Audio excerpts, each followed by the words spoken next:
मुकेश अंबानी के भव्य घर एंटीला के बारे में वह सब कुछ जो आप जानना चाहते हैं। मुकेश अंबानी के घर की कीमत $4.6 बिलियन से अधिक आंका गया है। इसका कोई सटीक अनुमान नहीं है, लेकिन मीडिया के अनुसार जानकारी सामने आती है कि एंटीलिया की देखभाल पर हर माह करीब 2.5 करोड़ रुपए खर्च होते हैं।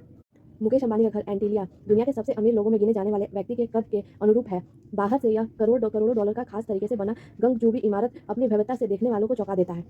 रिलायंस इंडस्ट्री के chairman Mukesh Ambani Bloomberg billionaires indicates के अनुसार 14 अप्रैल 2025 तक उनकी संपत्ति $87.2 बिलियन थी। दुनिया के 17वें सबसे अमीर व्यक्ति हैं। मुकेश अंबानी ऊर्जा और मोबाइल जैसे कई क्षेत्रों में क्रांति लेकर आए हैं।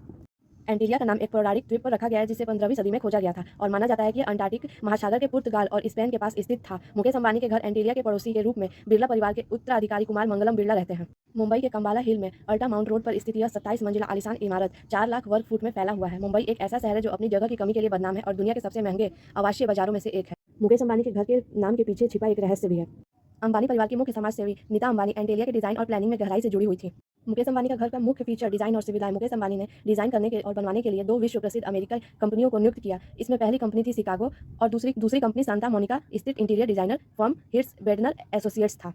अंबानी के घर एंटीला के बनाने की शुरुआत साल 2004 में हुई थी और यह लगातार 7 साल यानी 2000 तक बनता रहा। अंबानी फैमिली इस घर में रहने के लिए 2011 में आई थी। देर इसलिए हुई क्योंकि प्रॉपर्टी में वस्तुओं को लेकर कुछ अफवाहें फैल गई थी। मुकेश अंबानी के घर में 600 नौकर काम करते हैं। अंबानी परिवार मुकेश, नीता, आकाश, श्लोका, पृथ्वी, वेदा, अनंत और राधिका अंटालिया की 27वीं मंजिल पर रहते हैं क्योंकि यहाँ पर प्राकृतिक रोशनी और वेंटिलेशन बहुत अच्छा है। यह मंजिल ज्यादातर लोगों के लिए प्रतिबंधित है और केवल कुछ गिने चुने स्टाफ को ही यहाँ प्रवेश की अनुमति है। एंटीलिया एक 27 मंजिला इमारत है, लेकिन ऊंची छतों वाले कांच के टावर के कारण यह 60 मंजिला इमारत जितनी ऊंची दिखती है। 570 फीट ऊंचा है। यह आलीशान घर आसपास की अधिकांश इमारतों से ऊंचा है और दूर से देखा जा सकता है। गौर करने वाली बात यह है कि उनका घर 2010 में ही रेडी हो गया था और उसके बाद हाउस वार्मिंग सेरेमनी भी थी जो उसी साल नवंबर में हुई थी। लेकिन फिर भी मुकेश अंबानी और उनकी पत्नी नीता अंबानी और उनके तीनों बच्चे ईसा अंबानी, अब इसला प्रिलिम, आकाश अंबानी और अनंत अंबानी एंटीलिया में रहने के लिए 2011 में गए।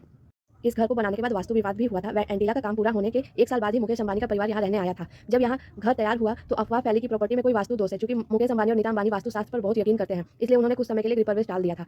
मुकेश अंबानी ने साल 2004 में यह फ्लैट एक मुस्लिम ट्रस्ट से 4.4 मिलियन अमेरिकी डॉलर में खरीदा था। यह ट्रस्ट उस समय शहर के दूसरे इलाके में एक अनाथालय चलाती थी। खरीदारी के बाद इस प्रॉपर्टी को लेकर एक नए विवाद ने जन्म लिया। उस समय के महाराष्ट्र के वाकफ और रेवेन्यू मंत्री नवाब मलिक ने कहा कि वाकफ बोर्ड ने यह जमीन गरीब खोजा बच्चों की पढ़ाई के लिए बेची है। 2011 तक परिवार उनके अपने पुराने 14 स्टोरी वाले घर में ही रह रहा था। उनका पुराना घर साउथ मुंबई के सी विंड में कव परेड एरिया में था। लोग मानते हैं कि यह देर मुकेश अंबानी के वास्तुशास्त्र की वजह से हुई थी। न्यूयॉर्क टाइम्स के साथ एक इंटरव्यू में वास्तु एक्सपर्ट वसंत आर ने बताया कि उन्होंने बोला कि बिल्डिंग के अंदर वो तो कभी गए नहीं, इसलिए क्लियर बता नहीं सकते हैं, लेकिन उन्होंने कहा कि बाहर से मैंने देखा है कि पूर्वी साइड ब्लॉक है जबकि पश्चिमी साइड ज्यादा ओपन है। इसकी वजह से घर के सदस्यों के बीच अक्सर मतभेद होने की आशंका बनी रहती है।